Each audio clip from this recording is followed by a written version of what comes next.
Good news. എനിക്ക് vacation start ആയി guys. അപ്പോൾ ഗൈസ് നമ്മളിപ്പോൾ കിഡ്സിന്റെ പാർക്കിലേക്കാണ് പോണേ.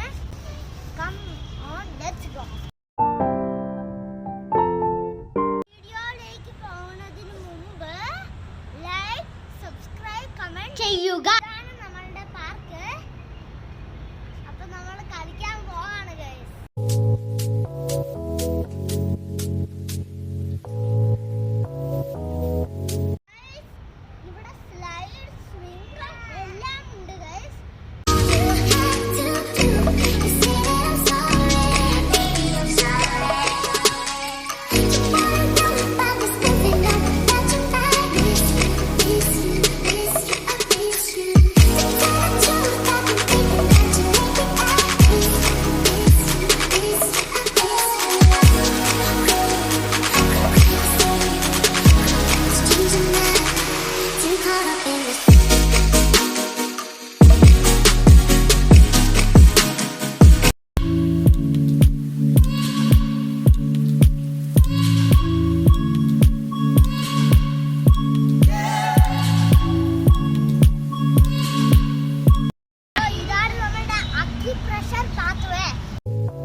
Bye.